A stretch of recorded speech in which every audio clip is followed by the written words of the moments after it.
নমস্কার বন্ধুরা, welcome to my channel, যেখানে ভূতের ভয় নিয়ে চলে এসে তোমাদের জন্য আর একটা নতুন রিয়েল হরর স্টোরি। তোমাদের স্টোরিগুলো পছন্দ হয়ে থাকলে আমাদের চ্যানেলটা সাবস্ক্রাইব করো, পাশে থাকা বেল আইকনটি বাজিয়ে দিও আমাদের ভিডিও নোটিফিকেশন সবার আগে পাওয়ার জন্য।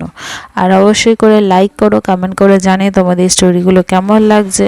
তোমাদের পছন্দ হয়ে থাকলে নিজের বন্ধুদের মাঝখানে অনেক অনেক করে শেয়ার করো। তোমাদের সাথেও যদি কোনো রিয়েল হরর এক্সপিরিয়েন্স হয়ে থাকে তো সেটা আমাদের সাথে শেয়ার করতে পারো। ইনস্টাগ্রামের লিঙ্ক নিচে ডিসক্রিপশনে দেওয়া আছে, সেখানে এসে আমাদের সাথে কথা বলতে পারো, নিজেদের স্টোরি জানাতে পারো, আমরা তার উপরেও ভিডিও আনবো। আর প্লিজ বন্ধুরা, ইনস্টাগ্রামের লিঙ্ক নিচে দেওয়া আছে, প্লিজ ইনস্টাগ্রামের পেজটা ফলো করে নিও। তাহলে চলো আজকের গল্প শুরু করা যাক। আতঙ্কে কবলে জমিদার বাড়ি। আমরা পরিচিত হই এক পুরনো জমিদার বাড়ির সাথে। বাড়িটি বহু বছর ধরে পরিত্যক্ত, গাছপালায় ঢেকে গেছে এবং স্থানীয় মানুষজন বলে এই বাড়িতে প্রবেশ মানে নিশ্চিত মৃত্যু। কথিত আছে, জমিদার পরিবারের শেষ উত্তরসূরি রহস্যজনকভাবে মারা গিয়েছিলেন এক অভিশপ্ত পূজার রাতে, আর তারপর থেকেই বাড়িটি অভিশপ্ত হয়ে যায়। বাড়িটির রহস্য উন্মোচনে আগ্রহী কয়েকজন স্থানীয় যুবক, বাড়িটির ভয়ানক ইতিহাস সম্পর্কে অজানা থাকলেও, তারা এক রাতে বাড়িটির ভেতরে প্রবেশ করে। ভেতরে ঢুকতেই অদ্ভুত ঠান্ডা অনুভব হয়, বাতাসের মধ্যে ভেসে আসে এক অশুভ সুর। বাড়িটির প্রত্যেকটা ঘর যেন লুকিয়ে রেখেছে এক ভয়ঙ্কর অতীত, দেয়ালে খোদাই করা অদ্ভুত চিহ্নগুলো এবং ঘরের কোণায় পড়ে থাকা পুরনো পূজার সামগ্রীগুলো এক অশুভ ঘটনার ইঙ্গিত দেয়। তারা জানতে পারে, জমিদার পরিবার একসময় তান্ত্রিক সাধনার মাধ্যমে প্রচুর ক্ষমতা লাভ করেছিল। কিন্তু জমিদার তার ক্ষমতার অপব্যবহার করাই, এক অভিশপ্ত পূজার রাতে সে নিজেই তার শক্তির দ্বারা ধ্বংস হয়। সেই রাতে বাড়ির প্রতিটি কোণ থেকে অদ্ভুত কণ্ঠস্বর ভেসে আসে। বাড়ির ভেতর আটকা পড়া যুবকদের মধ্যে একজন হঠাৎ অদ্ভুতভাবে নিখোঁজ হয়ে যায়, আর বাকিরা অনুভব করে যে বাড়ির দেয়াল থেকে ভেসে আসছে চিৎকার আর কান্নার শব্দ। জমিদারের ভৌতিক অস্তিত্ব যেন তাদের ঘিরে ধরে।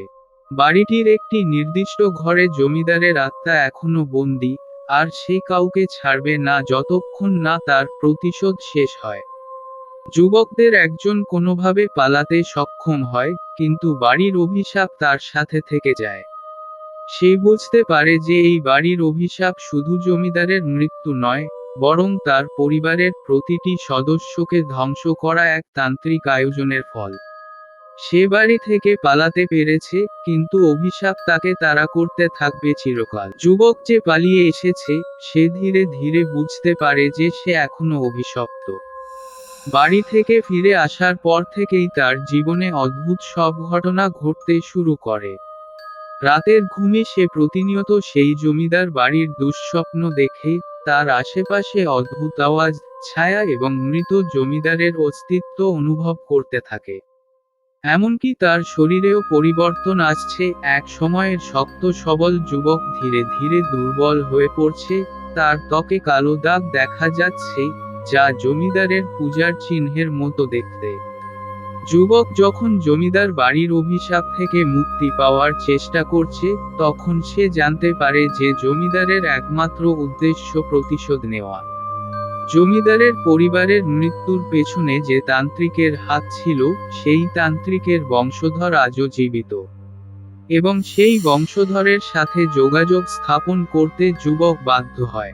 কিন্তু তান্ত্রিকের বংশধর যুবককে জানায়, জমিদার শুধুমাত্র তার মৃত্যুর কারণের জন্যই প্রতিশোধ চায় না, বরং যে কেউ বাড়িটির ভেতরে প্রবেশ করেছে, সেই জমিদারের আক্রমণের শিকার হবে।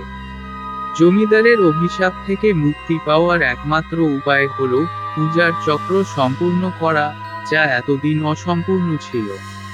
যুবককে জমিদারের আত্মার মুক্তি দিতে হলে তাকে আবার সেই জমিদার বাড়িতে ফিরে যেতে হবে এবং অসম্পূর্ণ পূজাটি সম্পন্ন করতে হবে।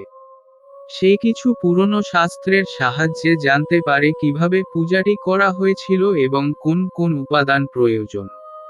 রাত গভীর হলে যুবক জমিদার বাড়িতে ফিরে আসে, কিন্তু এবার সে একা নয়। সে একজন পুরনো পুরোহিতের সাহায্য নেয়, যিনি এই অভিশপ্ত পূজার শেষ পর্বটি সম্পন্ন করতে পারেন। জমিদারের বাড়ির ভেতর প্রবেশ করার সাথে সাথেই আবার সেই ঠান্ডা অনুভূতি আসে, বাতাস ভারী হয়ে ওঠে। বাড়ির দেয়াল থেকে অদ্ভুত কণ্ঠস্বর ভেসে আসে। পূজা শুরু হওয়ার সাথে সাথে বাড়ির চারপাশের অন্ধকার আরও গাঢ় হতে থাকে, আর যুবক অনুভব করে যে জমিদারের আত্মা ক্রমশ শক্তিশালী হয়ে উঠছে। পূজার শেষ মুহূর্তে জমিদারের প্রেতাত্মা সামনে উপস্থিত হয়। তার চেহারা বিকৃত, চোখে রাগের আগুন।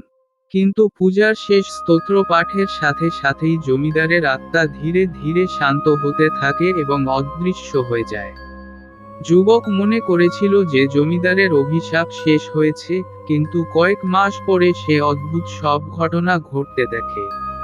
তার চারপাশে কিছু মানুষ রহস্যজনকভাবে মারা যেতে থাকে। তাদের মৃত্যুর ধরন দেখে যুবকের মনে হয়, জমিদারের অভিশাপ হয়তো পুরোপুরি শেষ হয়নি।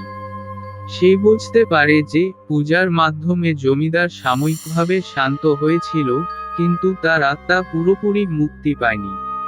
যুবকের সাথে আবারও দুঃস্বপ্ন শুরু হয়, এবং এইবার দুঃস্বপ্নে জমিদারের ভয়ঙ্কর চেহারা আরও বীভৎস হয়ে উঠেছে। জমিদার তাকে নির্দেশ দিচ্ছে আরও একটি কাজ করতে, যাতে সে চিরকালের জন্য মুক্তি পায়। জমিদারের আত্মা পুরোপুরি মুক্ত না হওয়া পর্যন্ত সে যুবককে ছাড়বে না। যুবক জানতে পারে, জমিদারের আত্মার শান্তির জন্য শুধু পূজা যথেষ্ট ছিল না। জমিদারের জীবনের এক শত্রু, একজন পুরনো তান্ত্রিক, এখনো কোনো এক অদ্ভুত উপায়ে জীবিত আছে। জমিদার চিরকাল তার এই শত্রুর বিরুদ্ধে প্রতিশোধ নিতে চেয়েছিল, আর সেই প্রতিশোধ না হওয়া পর্যন্ত তার আত্মা মুক্তি পাবে না। আতঙ্কে কবলে জমিদার বাড়ি।